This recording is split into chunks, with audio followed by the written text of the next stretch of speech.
Hechos capítulo 2, verso 41 en adelante. Dice la Biblia ahí: así que los que recibieron su palabra, la palabra de Pedro, que predicó después de la venida del Espíritu Santo, el día de Pentecostés.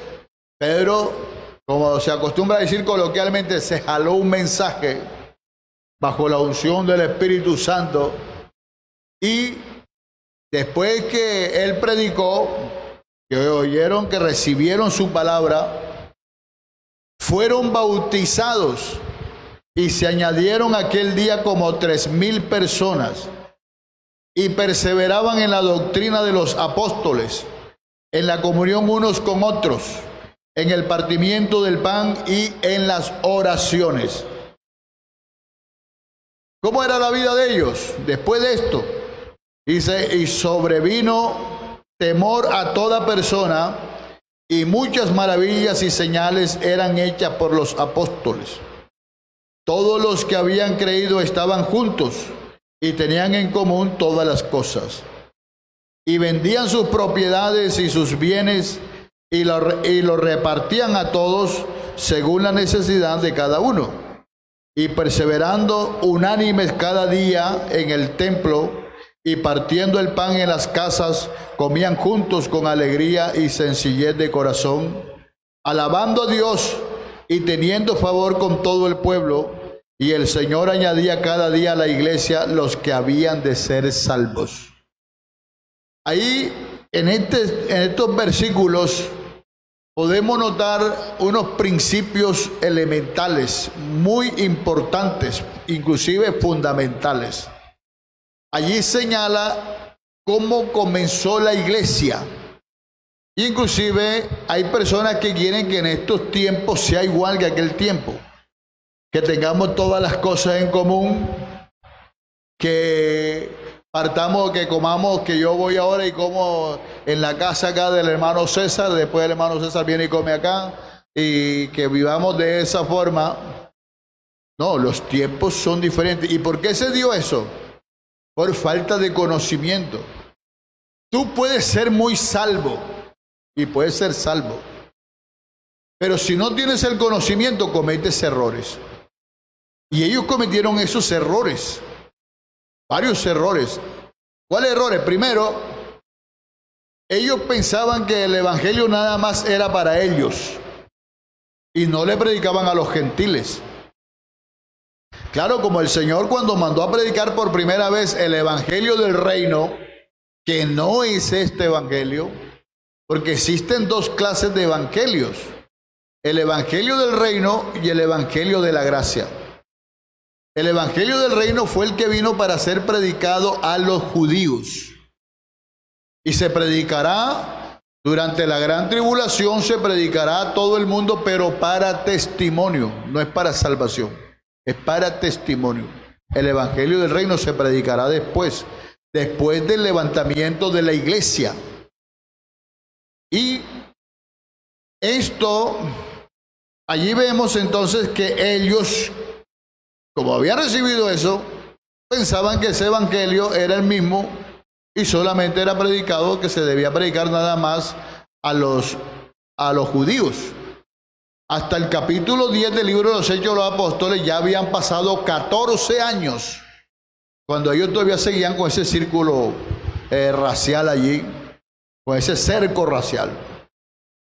Y esto, allí, ellos tenían esa, vamos a decir, por esa falta de conocimiento. ¿Qué más? Comenzaron a vender todos y a comerse todo, porque según ellos ya el Señor venía. Como los ángeles le habían dicho: así como le habéis visto ir al cielo, así vendrá. Y ellos pensaban que el Señor venía y comámonos todo. Hagamos un ágape. Y se comían esto. Venía, vamos a decir, ejemplo, acá el hermano vendía la finca. Vamos a poner un ejemplo. La hermana Isabel vendía la finca. Y comámonosla, que ya el Señor viene. Y se comía la finca del hermano, y después llegaban y se comían los bienes del otro y los repartían entre todos. Y vamos, que ya el Señor viene. y quedaron todos arruinados. Y eso produjo su cierto mal testimonio por falta de conocimiento. Y todavía es la hora que se cometen muchos errores en nuestra iglesia por falta de conocimiento. Entonces, no hemos llegado a la perfección, vamos en el camino de la perfección. Y eso es lo importante, que ojalá nosotros los pastores tengamos eso en cuenta. Porque a veces la iglesia, nosotros, lo digo inclusive con experiencia, que un pastor lleva a la iglesia hasta aquí y viene el otro, entonces la regresa otra vez hasta acá. Va a volver otra vez hasta aquí. Y viene otro y la echa otra vez para atrás. Y viene otro y la echa hasta aquí. O la echa más para atrás. Alguna de las dos. Entonces, yo por la gracia de Dios, cuando llego a un lugar, yo miro a dónde está la iglesia para tomarla de ahí y llevarla para allá. Y digo, a ver, ¿dónde la encuentro? Entonces, esto tiene sus asuntos, porque van entrando los nuevos. Pero es que la palabra de Dios es miel, es leche, es pan, es aceite y también es martillo, ¿eh? Como un martillo y espada. Entonces, esto es importante y date cuenta lo que sucedió allí. Después tenían las otras iglesias que recoger ofrenda para enviarle a los pobres hermanitos que estaban en Jerusalén. Venido. Por eso Dios va dando ese conocimiento. Y puede ser que lo que teníamos antes, que se vuelve, inclusive eso se vuelve como dogmas. A veces los dogmas tienen que desaparecer y se establecen otros. Otra cosa que vemos allí, que aún con todo eso se establecen unos principios, que todavía en estos tiempos esos principios deben estar vigentes como una marca de que esta es la iglesia verdadera. Hay 7 principios allí que son buenos tenerlos en cuenta. Que la iglesia que no tenga eso no es la iglesia del Señor. No es la iglesia. Puede ser muy bonita, pero no es la iglesia del Señor. Primero, la persona se consideraba miembro, añadida a la iglesia, cuando era bautizada en el nombre de Jesucristo. Date cuenta que ahí dice, y se añadieron y se bautizaron. Primero dice, y se bautizaron. Después dice, y se añadieron aquel día como 3,000 personas. Nota que dice aquel día, el mismo día que se entregaron, el mismo día se bautizaron. ¿Por qué? Porque la cultura aquella es diferente a esta cultura. Los tiempos aquellos es diferente a estos tiempos. En ese tiempo, date cuenta que, ejemplo, el eunuco que fue evangelizado por Felipe, Hechos capítulo 8, Felipe lo evangeliza al eunuco. ¿Y qué dice el eunuco? Aquí hay agua. ¿Qué impide que yo sea bautizado? Porque él sabía que él necesitaba bautizarse. Ya, eso había dicho que Felipe se lo había dicho. Entonces, bueno, aquí hay agua, ¿qué impide que yo sea bautizado? Bueno, si crees. Entonces, hay quienes en estos tiempos quieren aplicar eso y quieren bautizar a la topa tolondra, e inclusive bautizan a la topa tolondra. Y a otros topotolondreros se dejan bautizar también. Y creen que están bien, pero los principios no los podemos dejar a un lado. Ahora, en estos tiempos es diferente a aquello, porque en aquellos tiempos la gente no había nada que le impidiera. Y puede ser que la mayoría de los que se bautizaron fueron hombres. Y todo el mundo era casado. Allá no existía la unión libre, no existía en ese tiempo. Entonces no había impedimento para una persona si había querido bautizarse enseguida. Acá en estos tiempos no podemos bautizar a una persona enseguida. Y sí podemos. Si una persona cree en verdad en Jesucristo y me pide que lo bautice y no tiene ningún problema, yo lo bautizo enseguida. Enseguida lo voy bautizando. Si no tiene impedimento, porque hazte cuenta que el eunuco, él pregunta, ¿qué impide? A él no le impedía nada. Pero sin embargo, él tiene su duda. Primero porque él era un eunuco. Segundo porque él venía de otra parte. Entonces él le dice, ¿qué impide? Pero él no tenía impedimento. En estos tiempos hay muchos que tienen impedimentos. Entonces no se puede aplicar aquellas cosas a estos tiempos, no se puede aplicar. No podemos correr y bautizar a una persona enseguida. Porque la persona a veces, algunos tienen mucho impedimento, tienen muchas cosas que arreglar, tienen muchas cosas que hacer, y por eso tiene que venir un cursillo, viene una enseñanza previa. Pero hay casos en que a algunos ni se les da cursillo y se bautizan enseguida. Entonces, no podemos confundir los tiempos, pero el principio que señala aquí es que la persona es añadida, es parte del cuerpo de Cristo, de la iglesia, es cuando se bautiza en el nombre de Jesucristo. Por eso toda persona, sin embargo, una persona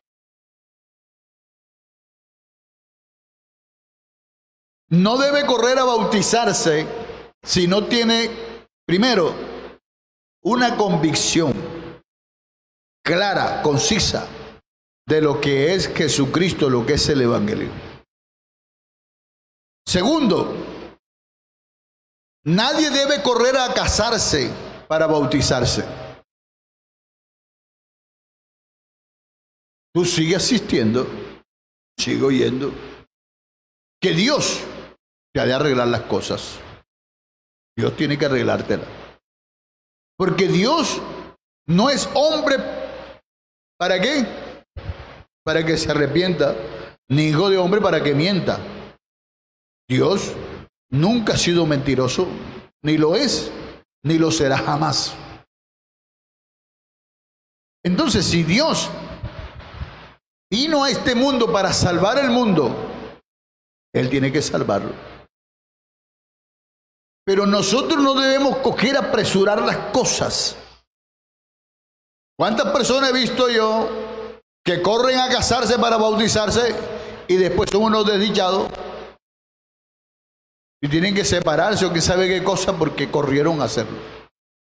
Pero si una persona tiene años de estar viviendo con una persona, bueno, ya las cosas son diferentes.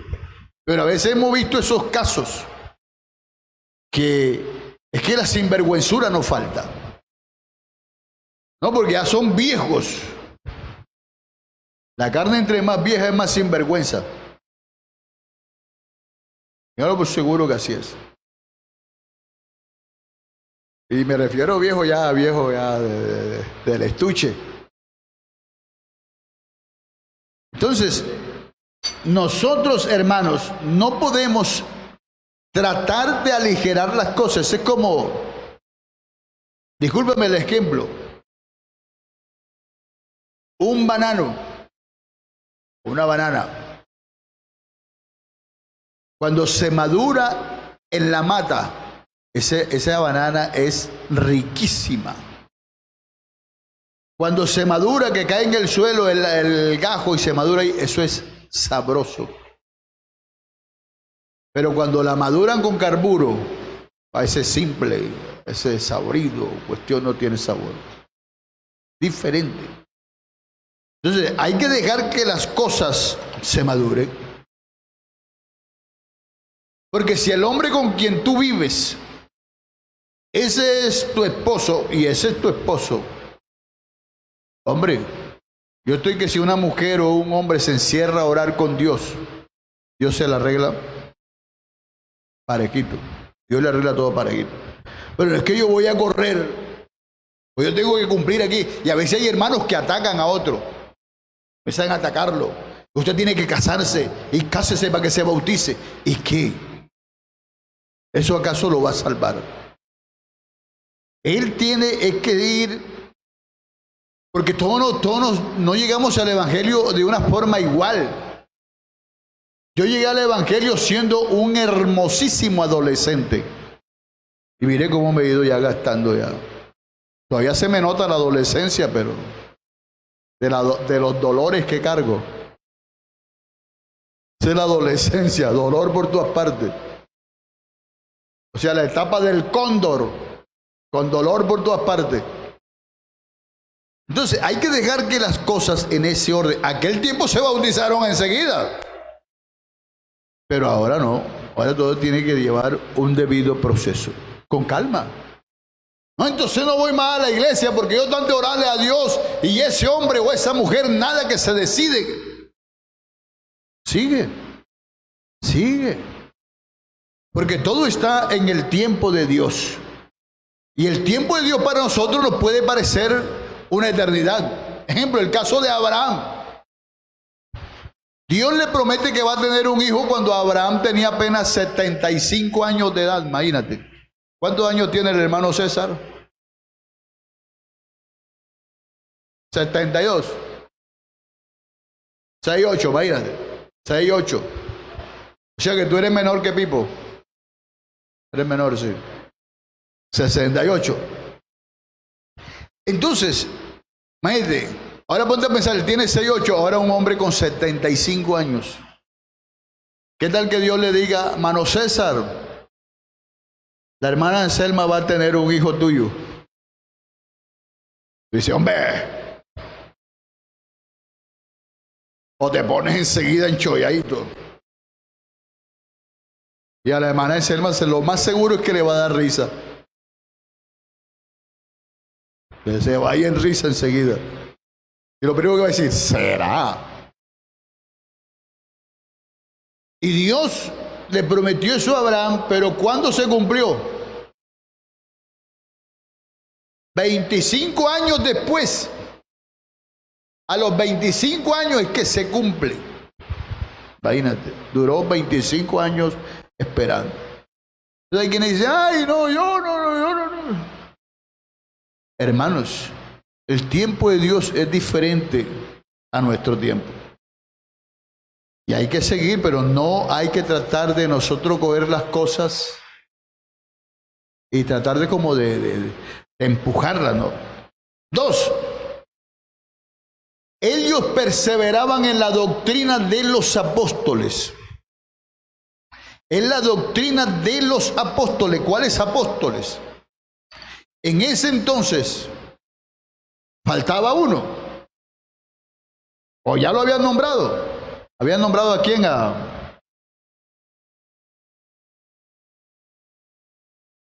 El reemplazo de Judas. Matías.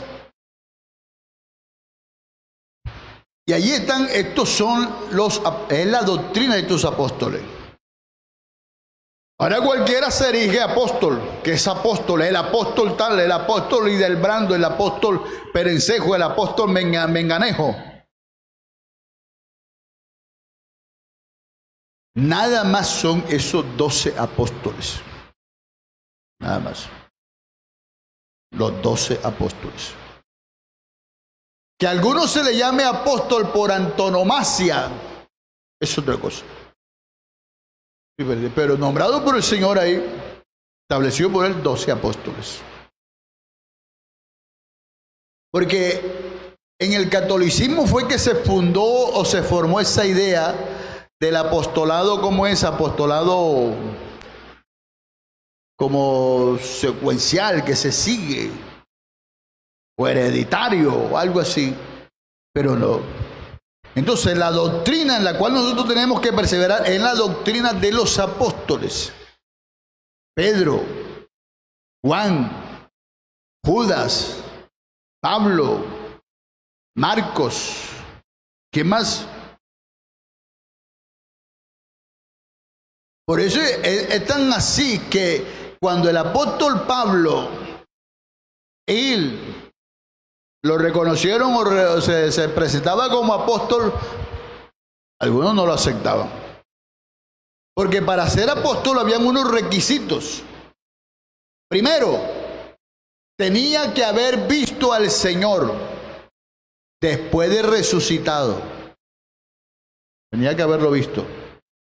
Segundo, tenía que haber comido con Él. Tercero,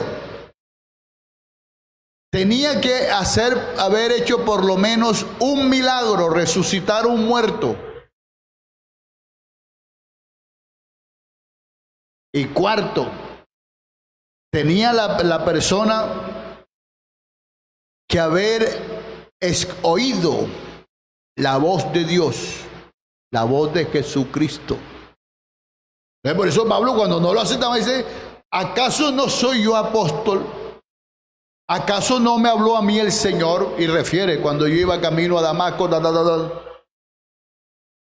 Dice: ¿no he visto yo al Señor? Entonces él establece, saca su credencial. Y esta es la credencial para demostrar que él es apóstol del Señor. Entonces ahora todo el mundo quiere erigirse apóstol. No, apóstol en todo el sentido de la palabra nada más son 12. Y a esa doctrina es que nosotros tenemos que estar pendientes, en la que nosotros debemos perseverar. Algo que voy a decir más adelante, pero te lo voy a adelantar ahora. Por eso hay que tener tanto cuidado inclusive con lo que predicamos. Porque si alguno osa predicar, tenga en cuenta lo que la Biblia dice.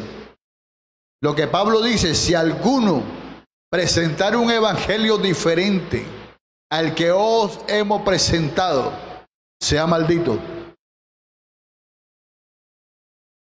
Y hay algunos que se ponen a prestar atención a esas cosas. 3. Perseveraban en la comunión unos con otros. Nuestra comunión tiene que ser con los santos, con nosotros. Si entre nosotros no hay comunión, imagínate, comunión de que Dios bendiga, hermano, amén. Ni siquiera un codacito ni nada. ¿Ah? O sea, antes de pelear, le decía: Dios le bendiga a mi hermanazo. Después de pelear: Dios le bendiga, señor. ¿Cómo está, señor? Entonces, la comunión, nosotros no podemos permitir que la comunión se rompa. Y la comunión es, Cristo es el que nos une. ¿Cuándo se rompe la comunión? Porque nosotros podemos pelear. La Biblia dice: mira que nos devoréis, o sea que no nos comamos a dientes, pero podemos pelear. Podemos discutir. Podemos decirnos cosas.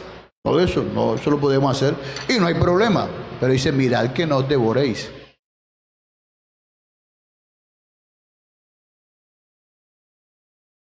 Pero la comunión se rompe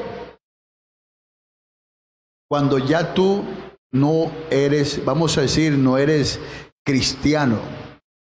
Se rompe la comunión. Porque ¿qué compartirá, cómo dice la Biblia? El creyente con el incrédulo. ¿Qué puede compartir?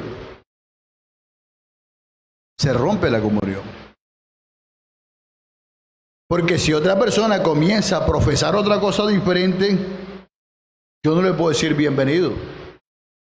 Fuera con eso. Para mí no es bienvenido. Quiere decir que él puede venir, pero bienvenido no es. O sea, en otra palabra, yo no le puedo aceptar que me venga a traer, porque hay una problemática. Hay personas de nuestra iglesia que se van por allá y después piensan que han descubierto el agua tibia. O no, mejor, descubren que el agua moja, que el agua permea. Descubren eso y entonces vienen. ¿Por qué no se van a evangelizar personas aparte por allá afuera? No, vienen entonces a evangelizar los miembros de la iglesia. Y hay quienes le dicen bienvenidos. Y plantéme aquí toda su verbología que tiene y plantémela a ver. No, yo no puedo aceptarlo. Un ejemplo. Yo conocí un pastor, muy importante ese pastor, que él decía: si yo me aparto del evangelio o me aparto de esta iglesia y comienzo a predicar algo diferente, le decía a los hermanos: hermanos, si vengo a predicarle a ustedes, no me reciban. Déjenme solo con mi maldición, decía él. No me reciban. Ese es ser una persona firme. Pero hay otros que no se van, entonces regresan con su ideología rara y comienzan a... Y hay hermanos que lo aceptan. Yo lo puedo atender su visita y todo, pero si me viene a hablar, no, a mí no me venga a hablar de eso. Háblele a otra persona que no te conozca, que te compre. Y luego vemos, porque eso es lo que la Biblia habla, son las mujercillas cargadas de pecado, que se meten en las casas y buscan a esas mujercillas cargadas de pecado y se las llevan. Perseveraban en el partimiento del pan. Ese partimiento del pan era que ellos iban a las casas y comían junto con los demás. Pero luego esa modalidad cambió. El partimiento del pan viene a cambiar la modalidad, entonces es por la Santa Cena. Entonces, si un hermano no participa de la Santa Cena, es porque no tiene ni comunión, no tiene nada, está mal. Una persona que no participa de la Santa Cena es porque está mal. A mí no me venga con cuento, está mal. Prácticamente ha roto hasta la comunión, porque ahí es donde se ve la comunión, en la participación de la Santa Cena. Ahí es donde se ve. No, que no voy a tomar la Santa Cena porque estoy bravo con la suegra. O estoy brava con el suegro. O estoy bravo con el vecino. O con mi esposa. Yo no voy a tomar. Deja dicho que se ha roto la comunión. Se ha roto. Entonces, es que esto es una cadena. Si saca un eslabón, se rompe. Se rompe la cadena, hermano. Entonces, hay que, por favor, tener eso en cuenta. O sea, aquí cuando dice perseveraba en el partimiento del pan, se refiere en estos tiempos es a la Santa Cena. Quinto, perseveraban en las oraciones. No dice en la oración, en las oraciones. Ya que habían varias oraciones. Esa perseverancia en la oración, prácticamente allí no habían casi programas para la oración. El único programa que vemos allí que está en Hechos capítulo 3, donde dice Pablo, Pedro y ¿qué? Y subían juntos al templo a orar. ¿A qué hora? A la hora de la oración. Tenían su programita. Y ya vemos lo que pasó en el templo de la Romosa, ¿no? Vemos lo que sucedió. Ellos tenían su programita. Pero la perseverancia en la oración es en todo momento. A ti no hay que estarte mandando a orar, ni hay que ponerte bozal para que ores. Porque hay cristianos que esperan el bozal para poder orar. Si no, no hacen nada. ¿Cuál es el bozal? Que están esperando un programa, que haya un programa de ayuno. Y ya no tenemos acostumbrados a ser programeros. Ejemplo, se presenta una necesidad, vamos a hacer un programa de oración. Y eso, en parte, es bueno. Porque yo no estoy diciendo que sea malo, yo no estoy diciendo que esperamos tales cosas. Porque, ejemplo, nosotros vemos cuando Pedro estaba preso, en Hechos capítulo 4 y 5, cuando Pedro estaba preso, los hermanos en su casita donde estaban hacían oración. Ellos estaban haciendo allí oración por Pedro.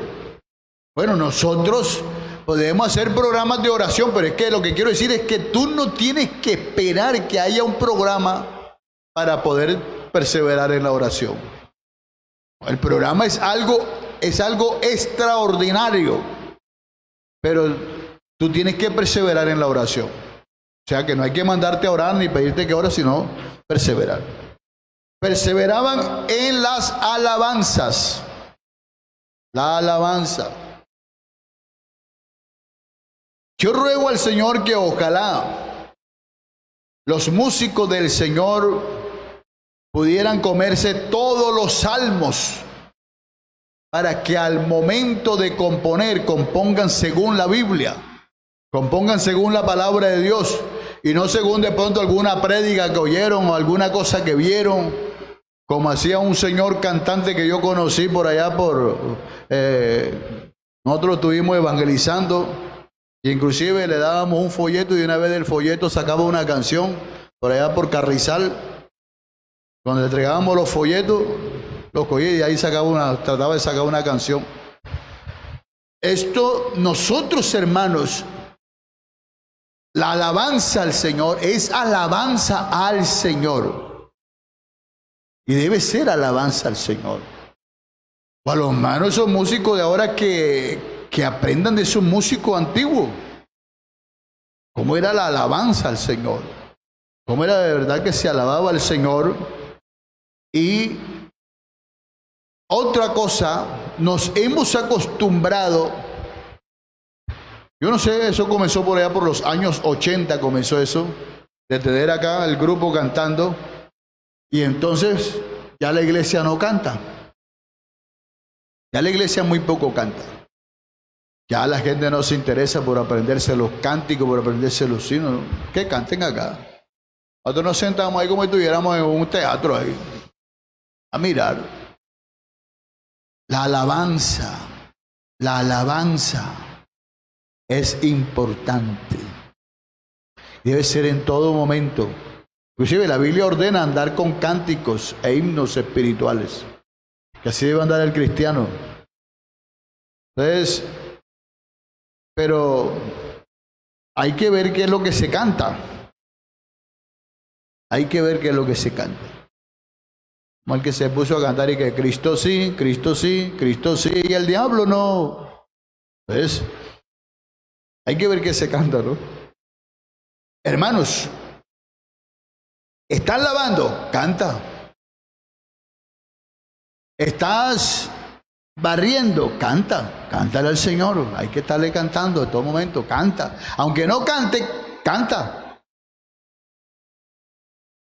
Yo conocí un hermano en la iglesia donde estaba ministrando.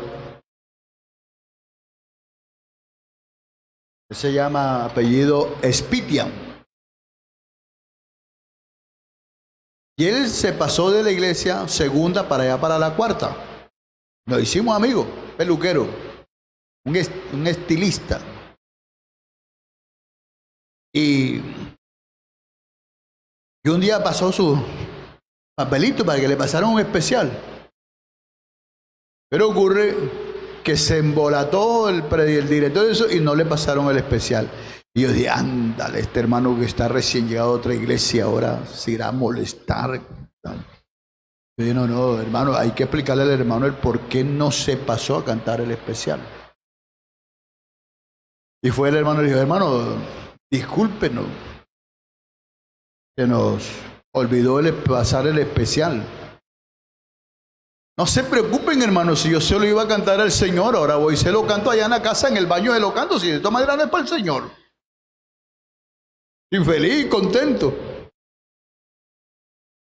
¿Hay alguno que tú le haces eso? ¡Ja! Dios mío. Mejor que le quites el oso a una cachorra, a una osa recién parida.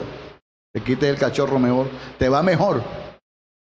Hay algunos que no le puedo hacer. Yo digo, bueno, pero si la alabanza es para el Señor, ¿por qué tengo que molestarme? Algunos. Mire cómo el Señor nos puso, ¿verdad? Asistir poquita gente. Pero uno decía, hermano, me pasa a cantar, pero cuando ya haya bastante gente. ¿En serio? ¿En serio? Eso ha sucedido. Me pasa, pero cuando haya bastante gente. Oh, dice el Señor, bueno, ahora, no va a haber nada. A ver cómo canta ahora. Hermanos, la alabanza, hay que perseverar en alabanza al Señor. Cantémosle en el culto, en todas partes. Séptimo, perseveraban en la asistencia al templo. Ahora tenemos la asistencia racionada, la tenemos la asistencia limitada, tenemos la asistencia por determinado foro de asistencia, todo. Bueno, aforo, pero determinado aforo de asistencia. Pero vendrá el tiempo que nos podamos reunir todos. Y cuando se pueda, se pueda. Pero si se puede, y aún así, pues, hay algunos que dicen, no, yo no voy. A mí me da miedo ir. Está bien, no vengas. No hay problema. No vayas.